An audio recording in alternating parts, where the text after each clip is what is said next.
Hi everyone, welcome back to the EV puzzle. Yeah, I'm here sat in my Kona Electric and we're off out for a little shopping today. But after that, I'm off to a Kia dealership. I haven't actually been to a Kia dealership at all. It's the one brand that I didn't look at all because their only EV that I could buy at the time when I was looking at the Kona was the Soul. And, you know, the shape, although it's growing on me slowly, I just didn't like it. It wasn't the right car for me, so I had no intention of going there. Now, though, the eNiro's coming up. So, yeah, why exactly am I going? Am I going there for a video, or am I going there because I'm thinking about trading in the car? Well, a bit of both, I suppose, because in reality, it's a very similar car, very similar drivetrain. If I like this Kona, I should like the eNiro, but it's bigger, it's bulkier, it's boxier, and what I think is if I like the Kona, I'm probably going to like the Niro. The things that are going to be the differentiators are going to be the looks on the outside and the look and feel on the inside, plus how it drives. It is a little bit heavier. I think it's 127 kilos heavier for the 64 kilowatt hour Kona versus the eNiro, so it is going to not drive like a tank, but I'd expect it to feel even more solid than the Kona. That's what I'm going to look at. I'm going to look at the eNiro, well, the plug-in hybrid Niro to start with, and I've been in contact with Kia, and I'm going to try and get a test drive from them on the eNiro and do a like-for-like comparison between the two. And I must confess, if it appeals to me, if something catches my eye and catches me in a way that I think it's a really good car and it's actually better long-term to own the eNiro than the Kona, I may well swap. Why might I do that after owning the Kona so little time? Well, I suppose opportunity. If second-hand values of Kona Electrics like mine, the 64 kilowatt hour at the moment, are actually at a premium, more than what I paid for it, then would it make sense for me to let it go, let somebody else have it, and trade in for an eNiro? Well, I suppose you're only going to get the list price for the eNiro. Then I could be doing a like-for-like swap for the cars, or maybe have a little bit money left over. So anyway, what I thought I would do today is visit the Kia dealership and basically see what the experience is like. You know, we know from looking at the Kona Electric that dealers knew nothing about the Kona Electric at all. And basically, as I visited the dealers, I knew more than they did. And it must be the same with the eNiro. What I'm experiencing from Facebook forums is that people are starved of information. They're getting conflicting information, some unrealistic and untrue information from some dealers. So it seems to be a very, very similar thing that Kia aren't updating the dealers with as much detail as their customers are wanting. And Hyundai were exactly the same. Maybe Korean companies are quite secretive about what information they give out on their cars. Or maybe they want their big press launch in April, which I think the eNiro is due for actual sale launch in the UK in April. I don't think there's an actual date yet, but that's the rumoured, anticipated date. I do have a press pack from Kia. I've seen the UK specification and I'll be doing a like-for-like comparison soon. There's some interesting things in there.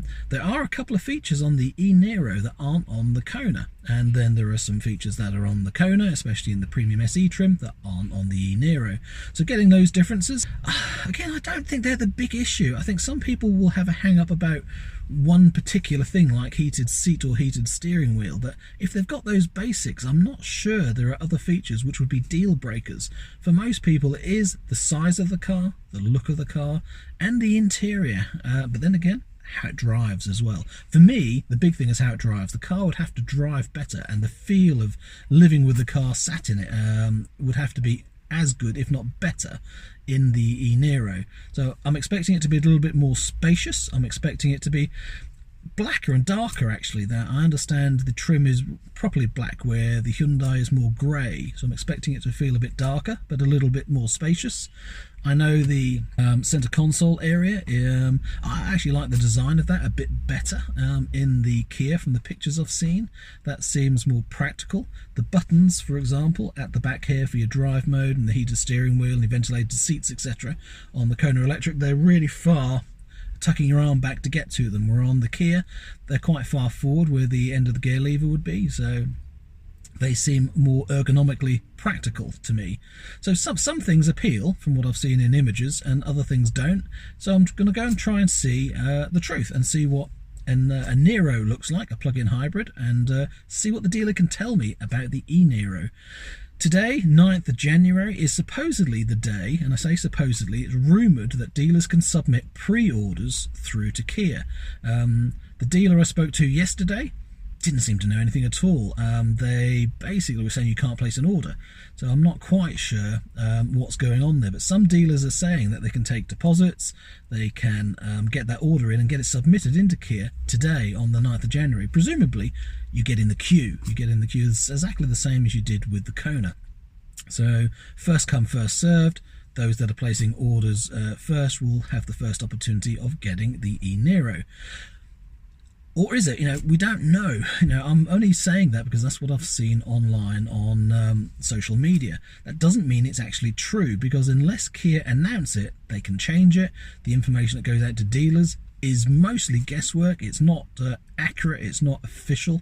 So we really don't know what's happening. From my view of what I've seen, it's not a click-to-buy system like Hyundai. So probably it's going to be better with Kia than it was with the Kona, because dealers should be more engaged, because the sales process will go through the actual dealers, where it didn't. There wasn't as much need for the dealers to have as much information, because Click to Buy picked it all up when the car was launched, the Kona that is.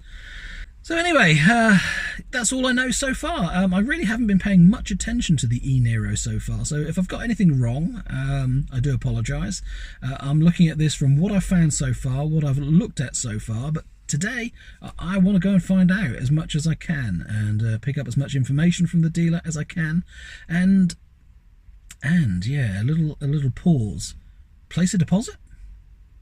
Yeah, if it impresses me enough, and based on what's happened with the Kona Electric and its desirability and how it's held its money, why wouldn't I place a deposit for the eNiro if I liked it? That's the plan today anyway, to keep my options open, to not go in with the idea that I am buying an eNiro, but not go in with the idea that I'm definitely not buying one. It's a case of being open-minded. I am an actual customer considering an eNiro, so let's have a real valid experience at a Kia dealership and see how it goes and see how it compares to Hyundai. So this isn't really about producing a video for you. I'm not doing this on purpose just for the sake of a video. I'm doing this because I'm interested, and I'm sharing that with you.